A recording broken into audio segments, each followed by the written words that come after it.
Bismillahirrahmanirrahim. Assalamualaikum warahmatullahi wabarakatuh. Alhamdulillah. Wassalatu wassalamu ala Rasulillah wa ala alihi wasahbihi wa sallam. Puji dan syukur senantiasa kita panjatkan kehadirat Allah Subhanahu wa taala. Di mana Allah masih memberi kita kesehatan dan kesempatan sehingga dapat berhadir bersama-sama melaksanakan salat subuh dan berjamaah di yang berbahagia ini. Salawat dan beri salam sama-sama kita menjadikan pengkuat yang besar Muhammad SAW beserta dan sahabat beliau sekalian yang kami hormati dan kami muliakan Imam Besar Masjid Al-Mutakin serta dengan Ketua BKN, para pengurus remaja masjid dan seluruh jamaah tetap Masjid Al-Mutakin Abu Dengar yang dikawal oleh Allah Subhanahu wa taala. Kemudian kepada seluruh jamaah siar menghibah subuh yang datang dari seluruh penjuru kota Sumawe dan mungkin sebagian juga ada yang dari Aceh Utara yang kami muliakan. Bapak-bapak, ibu dan para sidang jemaah yang insyaallah rahmat Allah, baru saja kita laksanakan salat subuh secara berjamaah, di mana yang mengumandangkan azan tadinya adalah Tengku Rian Pardevi dari Pesantren An-Nahla. Kemudian yang mengimami salat kita pada subuh pagi ini yaitu Tengku Fauzan Azima juga dari An-Nahla, dan insyaallah lebih kurang 30 menit ke depan nanti kita juga akan sama-sama mendengarkan tausiah yang akan disampaikan oleh Ustaz Taufikur Rahmi Nurdin SI. Beliau adalah pimpinan pesantren An-Nahla dari Aceh. Jadi insyaallah pada subuh pagi ini alhamdulillah yang menjadi pelaksana SPX adalah trio An-Nahla. Kemudian sebelum kami persilakan guru kita, mari sama-sama kita dengarkan sedikit pengumuman yang mana bahwa untuk kegiatan gerakan pemuda subuh Sabtu depan kita akan kunjungi Masjid Al-Ikhlas Gampung Batu Fatimur. Kami ulangi, untuk gerakan pemuda subuh Sabtu depan kita akan kunjungi Masjid Al-Ikhlas Batu Fatimur, dan untuk siar menghibah subuh Ahad depan kita akan kunjungi Masjid Al-Munawarah Gampung Lampulo. Jadi bertetangga dengan Al-Ikhlas juga, yaitu untuk SMS kita akan kunjungi Masjid Al-Munawarah Gampung Lampulo. Pada guru kami persilakan dengan segala hormat. Assalamualaikum warahmatullahi wabarakatuh. Waalaikumsalam. Ya terhiu. Waduh. Oh, waduh.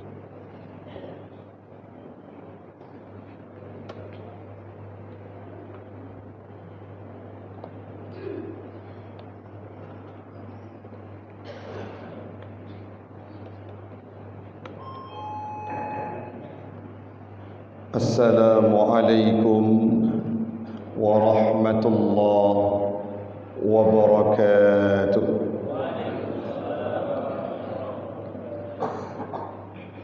Alhamdulillahilladzi jama'na fi hadzal makan jam'an marhuma wa tafarraqna min ba'dihi tafarruqan ma'suma. والصلاة والسلام على سيدنا محمد حبيبنا المصطفى وعلى آله وصحبه ذوي الهدى والتقى أما بعد فقال الله تعالى في القرآن الكريم أعوذ بالله من الشيطان الرجيم بسم الله الرحمن الرحيم يا أيها الذين آمنوا قوا أنفسكم وأهليكم نارا الآية. وقال تعالى في آية أخرى وإذ قال لقمان لابنه وهو يعظه يا بني لا تشرك بالله إن الشرك لظلم عظيم.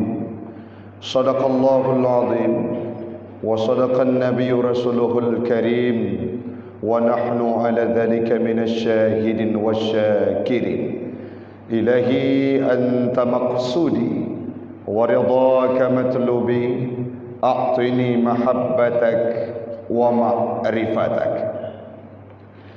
Jamaah sidang solat subuh sekeyakinan seakidah yang kami muliakan, marilah di awal perjumpaan kita pada pagi yang berbahagia ini kita memuja dan memuji Allah empunya alam semesta, Allah yang telah menggerakkan hati kita, Allah yang telah menggerakkan jawarih kita, Allah yang telah mengantarkan kita ke masjid ini guna untuk solat subuh dalam kondisi berjamaah, dan ini merupakan ibadah yang paling utama dalam kehidupan. Salawat dan salam keharibaan baginda Rasulullah sallallahu alaihi wasallam. Kurang lebih 2 minggu ke depan atau 3 minggu ke depan kita akan menyambut bulan kelahiran beliau, dan orang Islam di mayoritas tempat akan memperingati dan merayakannya. Beliau merupakan sosok teladan, sosok pimpinan, bahkan menjadi kepala keluarga yang berhasil dalam kehidupannya. Salawat dan salam kepada al dan sahabat beliau sekalian, yang mana dedikasi, kontribusi dan perjuangan yang dilakukan oleh para sahabat dan keluarga Nabi dalam membantu perjuangan Islam, dalam membantu Rasul menegakkan syariat Islam kalimah thayyibah sudah terbukti dan tidak akan dihapus oleh zaman, akan berbekas dalam hati kita semua umat Islam. Yang kita hormati guru kita bersama Imam Syekh Masjid Al-Muttaqin Hagutungo, yang kita hormati BKM, pengurus, dan tentunya yang kami hormati seluruh jamaah SMS Syiar Muhibbah Subuh, di mana dengan berkat adanya wadah ini sehingga hari demi hari di Kota Luksmawe makin mercusuar, dan wadah inilah yang mengambil salah satu andil untuk memperbaiki karakter, akhlak, etika dan attitude para masyarakat khususnya yang berada di Kota Luksmawe, semoga umumnya di Aceh. Jamaah sidang solat subuh sekeyakinan seakidah yang kami muliakan, marilah kita iktikaf terlebih dahulu, pasangkan niat yang ikhlas supaya duduk kita pada subuh yang berbahagia ini akan bernilai di sisinya Allah. Hamba Allah orang Syi'lut, institut terkecil dari kehidupan manusia adalah diawali dari keluarga. Keluarga itu merupakan sebuah instansi yang paling dasar, yang paling awal, sehingga Rasul pernah berkata dalam sebuah hadisnya, Al-Baitul Madrasatul Ula, rumah itu merupakan tempat pendidikan pertama kepada anak-anaknya kita, kepada generasi penerus bangsa, kepada orang-orang yang ingin melihat dunia, maka rumah itulah tempat belajar mereka pertama. Siapakah gurunya? Tentunya kedua orang tua kita. Ada ayah dan ada ibu. Kalau kita lihat terhadap perjalanan dan kontribusi yang menjadi guru dalam kehidupan seorang anak lebih banyak diperankan oleh seorang ibu. Maka ibulah yang akan mampu mendidik anaknya saat mereka waktu kecil. Kalau sudah dewasa nantinya, bisa saja mereka akan belajar kepada ayahnya. Apa yang ingin kita sampaikan hamba Allah? Keberhasilan seorang anak, keberhasilan seorang manusia, keberhasilan seseorang dalam kehidupannya ini sangat ditentukan oleh bagaimana pendidikan keluarga yang disuguhkan di rumahnya, bagaimana karakter orang tuanya, bagaimana karakter ayahnya, bagaimana karakter ibunya. Itulah yang akan menentukan keberhasilan mereka kalau mereka meranjak dewasa nantinya. Hari ini banyak yang kita rasakan hamba Allah. Ada anak-anak yang kadangkala sudah tidak benar kehidupannya, sudah terjebak dalam kelabing malam, sudah leluasa melakukan kemaksiatan. Kenapa? Karena mungkin saja saat kecil mereka terlepas, tidak ada pengawalan, bahkan tidak ada penjagaan dari kita, sehingga mereka memilih dan memilah jalannya sendiri.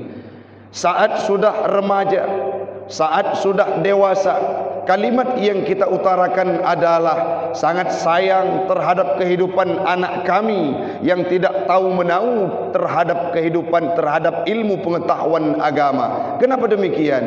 Karena saat kecil mereka kita abaikan. Sedangkan hal yang dipraktekkan oleh Luqmanul Hakim, Luqmanul Hakim seorang ahli hikmah. Apa makna hikmah? Mengeluarkan kalimat-kalimat yang bijaksana sebanyak 12.000 kalimat. Masa Nabi Allah Daud, sebelum Nabi Allah Daud diutus oleh Allah, Luqmanul Hakim merupakan seseorang yang bahkan hampir sederajat dengan para nabi. Beliau mengeluarkan fatwanya, beliau dijadikan sebagai seorang manusia yang takjub para malaikat. Beliau mengeluarkan kalimat-kalimat yang indah. Namun apa yang pertama beliau sampaikan? Saat Luqmanul Hakim menyampaikan kepada anaknya, wa idh qala Luqmanu libnihi wa huwa ya'idhuhu ya bunayya la tusyrik billah. Wahai anakku, dengan kalimat yang lembut beliau sampaikan, ya bunayya, wahai anak lu, dengan kalimat panggilan kemesraan, panggilan kesayangan.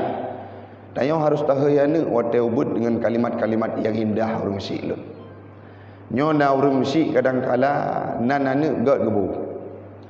Ismail atau Ibrahim atau nama-nama yang lain Muhammad. Namun wate geuy si ura-ura gam ho kaja. Maka wajar saat besar dia tidak pernah merasakan panggilan yang indah dari orang tuanya. Nyo maah cakap mi tanyo-tanyo ya inang kadangkala kon gam deui. Wate cah hati anak jin deui. Maka wate uro wajar gadah tapi kaji ke jin doa urung si. Yang perlu kita perhatikan dari panggilan saja menentukan kebaikan seseorang anak. Luqmanul Hakim memanggil kepada anaknya ya bunayya. Ya bahasa katanya adik, abang, ananda, anak lu. Itu kalimat yang kita suguhkan dalam kehidupan mereka.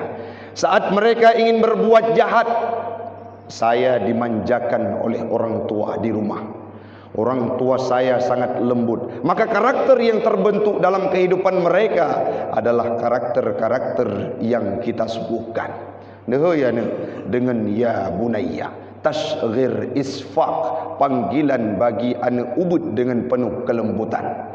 Apa nasihat pertama yang ditawarkan oleh Luqmanul Hakim? La tusyrik billah, jangan engkau sekutukan Allah, jangan engkau duakan Allah. Inna syirka la zulmun azim, kesyirikan merupakan dosa yang paling besar.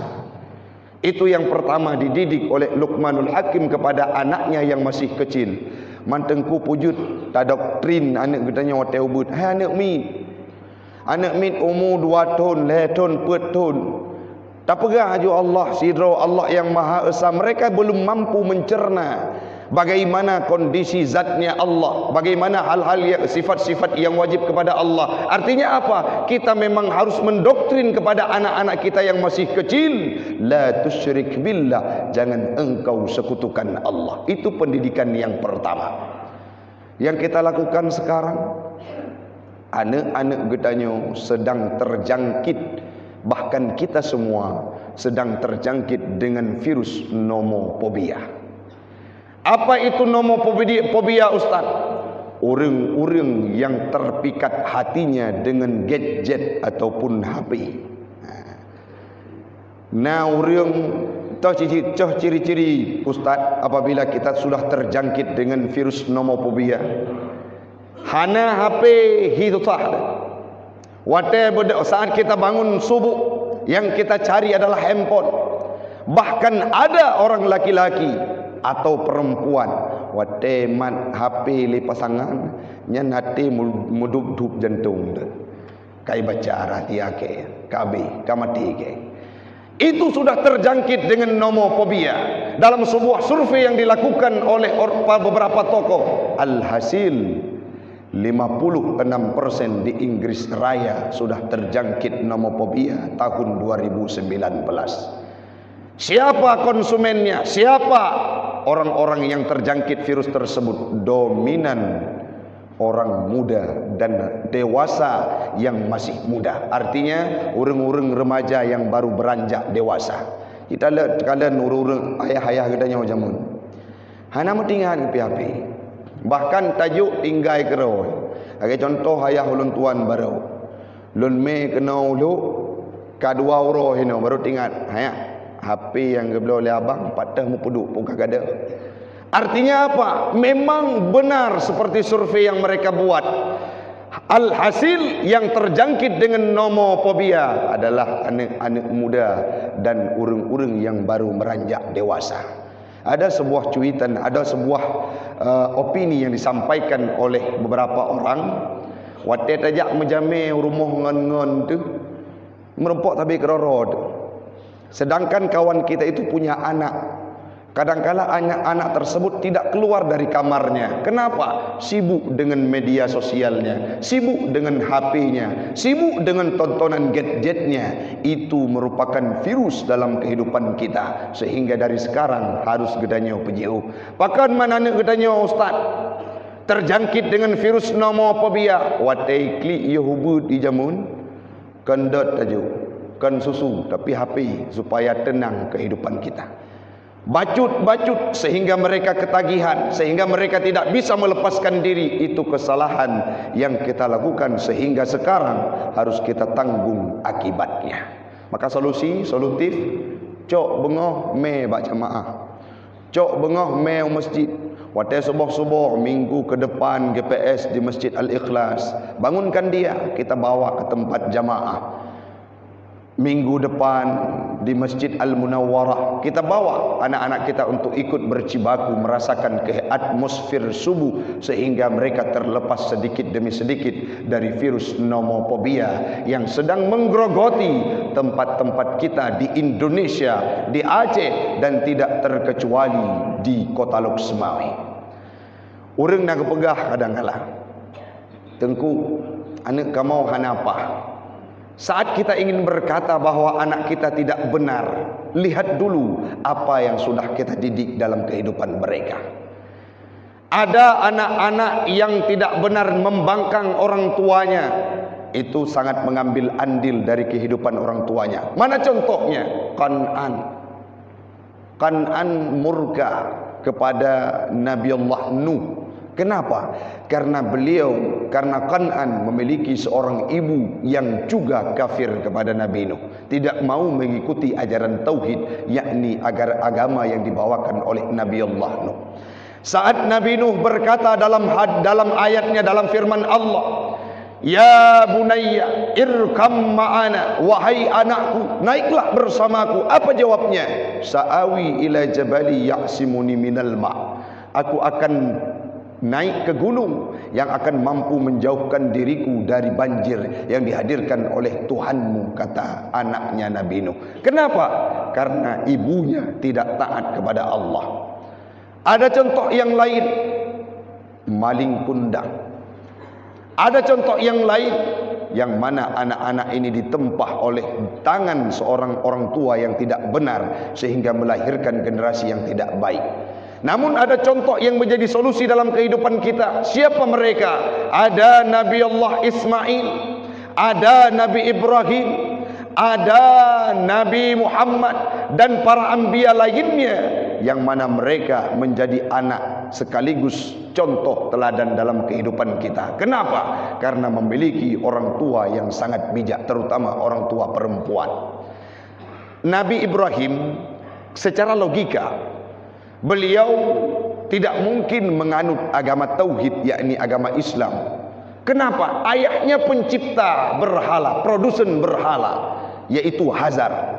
Tetapi karena beliau memiliki seorang ibu yang bernama Umailah, yang sangat taat kepada Allah, sehingga mendidik Nabi Allah Ibrahim untuk mencari Tuhannya sendiri, yang menjadi musuh Azar untuk gepancu berhala, yaitu Nabi Ibrahim. Kenapa? Karena ada seorang ibu yang sangat peduli terhadap pendidikan anaknya. Lahirlah Nabi Allah Ibrahim. Yang muda-muda yang belum kahwin, walaupun dominan jamaah SMS kalau kahwin mendung, yang muda-muda kalau kahwin minta urinang bepah. Tanya juga mi anak-anak yang darah-darah atai tengku atai mengerti agama aja nak popo. Man ustaz haik ke pernah jelame hanapu dua-dua macam netulak aju le. Insyaallah hante bahagia keroi. Oh bengah lagi nyawa wajih yang pugau tanya untuk jamaah masjid, pasti kita akan merasa terenyuh.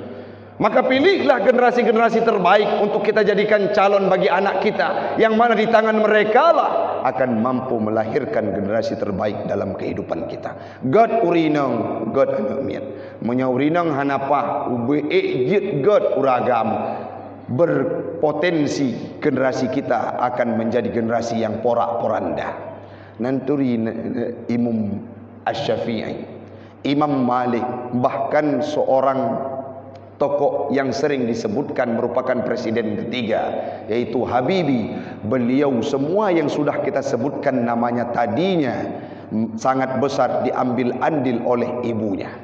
Nabi Imam Asy-Syafi'i lahir dalam kondisi yatim, hana ayah.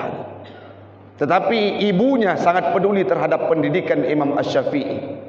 Saat kecil melihat beliau sudah bisa menghafal Al-Quran, diantarkan ke tempat guru-gurunya yang berada di sekeliling kehidupannya, sehingga suatu waktu diambil Imam Asy-Syafi'i dibawa ke Madinah. Setiba di Madinah berjumpa dengan Imam Malik. Ibunya pernah berkata, "Ya Syafi'i, aku relakan dirimu untuk menempuh ilmu pengetahuan agama. Kita akan berjumpa di akhirat kelak." Nyatanya watena anak tertajuk udayah, teuro 18 ke tak tahu. Karu dengan pengurus dayah, karu dengan mudir dayah, karu dengan munazamah. Kenapa? Setiap hari yang datang ke posko adalah kita. Padahal Imam Asy-Syafi'i dulunya ibunya pernah berkata, "Kajak june tanya tak merempok di akhirat." Demi beliau relakan anaknya dalam menempuh ilmu pengetahuan agama. Alhasil Imam Asy-Syafi'i menjadi ulama terbesar. Disebutkan nama beliau di kota Mekah. Imam Syafi'i, ibunda Imam Asy-Syafi'i tinggal di kota Mekah. Pulang orang-orang yang ingin melakukan ibadah haji, waqala Syafi'i, waqala Asy-Syafi'i, waqala Asy-Syafi'i. Ditanyakan oleh ibunya, "Man Asy-Syafi'i? Siapa Syafi'i yang engkau maksud?" Syafi'i adalah ulama besar dari Mekah. Itu adalah anakku, kata ibunya. Suruh beliau pulang. Giwa, waktu giwa le Imam Asy-Syafi'i, beliau pulang. Ulama wa kan dah, le peluk boh unta sedekah gop, lam unta tersebut ada bekalnya, yaitu muk dan segala macam. Setiba di persimpangan, geken bak murid cikalan le kesiapan maklum. Nyen tanda sudah ada akhlak. Waktu tanya orang kampung, tanya le kondisi rumah bak ada waktu. Pu yang hana, pu yang kurang, pu yang hanasib dalam kehidupan urang siklun mak ngenayang, sehingga kita bisa melengkapinya. Imam Syafi'i juga demikian. Saat beliau pulang setiba di perbatasan, beliau tanyakan, "Cikalan tiga kesiapan maklun, baik sampai Apa bagi perih katanya. Sehingga saat pulang datang berjumpa utusan Imam Asy-Syafi'i dengan ibundanya. Ditanyakan, apa yang Imam Asy-Syafi'i bawa pulang? Mak, harta luar biasa, cukup banyak, 30 ekor onta penuh dengan emas. Aku tidak membutuhkan hartanya. Yang kubutuhkan adalah ilmunya. Sehingga kabar tersebut tiba ke Imam Asy-Syafi'i, gecok harta mandum ke sedekah kepada orang, gewodro ke. Saat berjumpa dengan ibunya, apa yang engkau bawa pulang? Ilmu dan adab. Nah, itu yang perlu kita terapkan dalam kehidupan anak kita orang Muslim.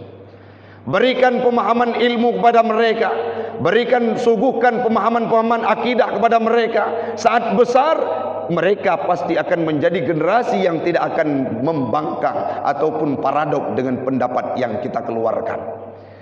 Ronyo menyatanya anda praktekkan sebagaimana yang dipesankan oleh Allah dalam Al-Quran, maka yakinlah akan lahir generasi-generasi yang tidak beriman, yang tidak berakhlak di masa yang akan datang.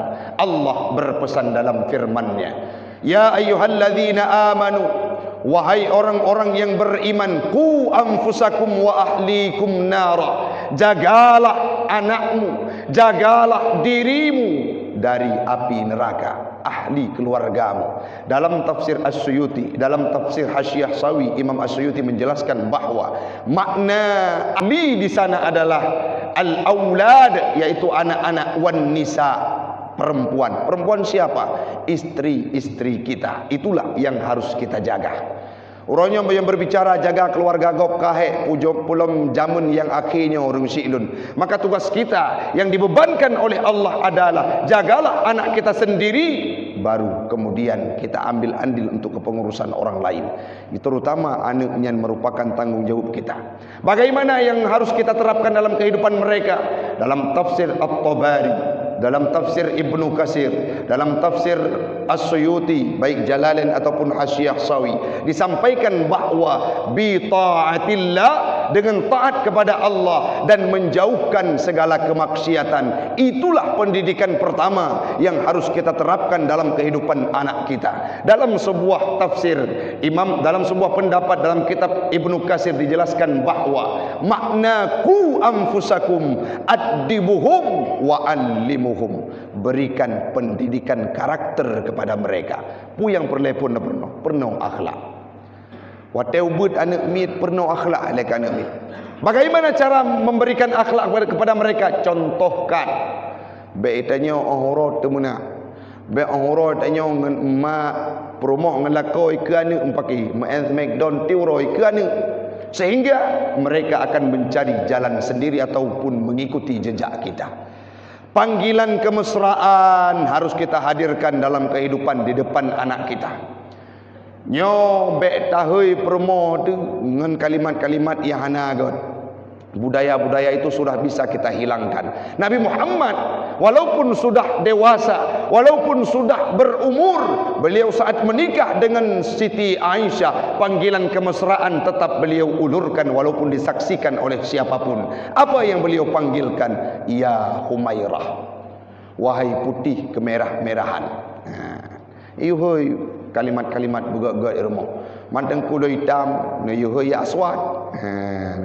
Wahai orang hitam. Mantanya ya gagam praktek yo depu makna kecuali perumoh tanya nak kerja kena onda.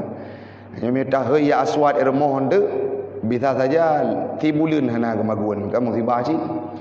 Kembali kepada topik, panggilan kemesraan itu harus kita tampilkan di depan anak kita. Kenapa? Supaya mereka bisa menggugu dan meniru terhadap kehidupan kita.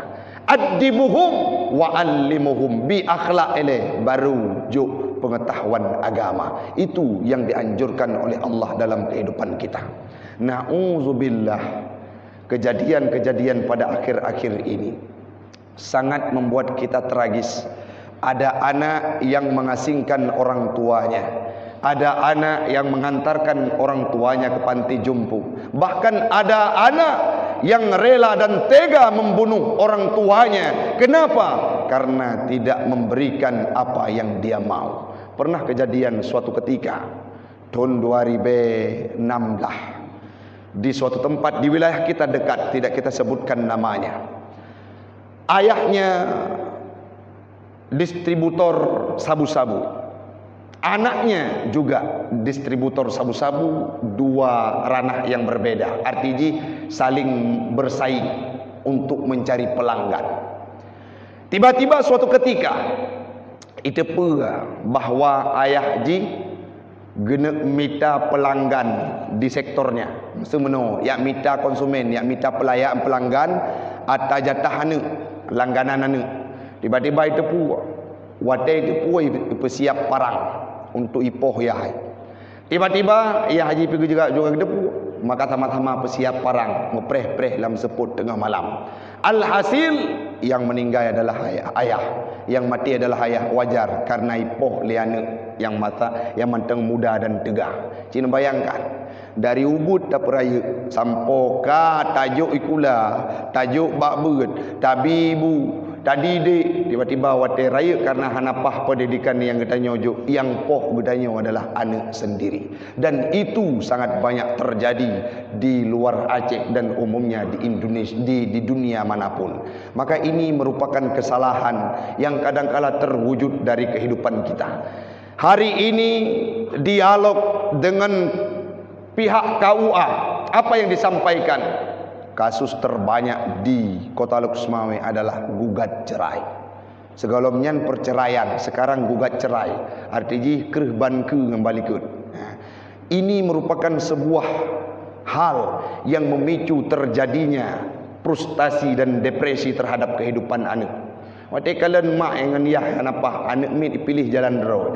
Jadi sekarang kita tidak bisa menyalahkan mereka sepenuhnya. Maka tugas kita lah untuk mendidik generasi-generasi terbaik bangsa sehingga mereka akan menjadi garda terdepan dalam meningkatkan kualitas kehidupan bangsa kita di masa yang akan datang.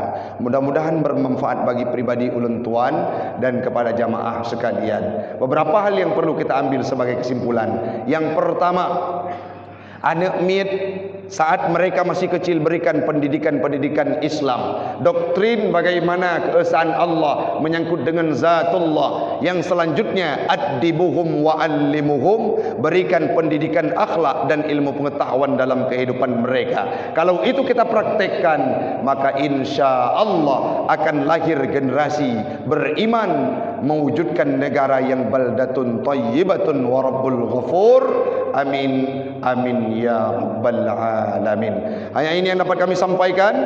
Mudah-mudahan bermanfaat bagi pribadi kami dan umumnya kepada jamaah sekalian. Insya Allah di lain kesempatan kita akan berjumpa kembali. Teruslah menggaungkan syiar muhibbah subuh ini. Dengan inilah akan menjadi sebuah upaya kita dikumpulkan di yaumil qiyamah dalam surganya Allah. Hadanallahu wa iyyakum ajma'in. Assalamualaikum warahmatullahi wabarakatuh.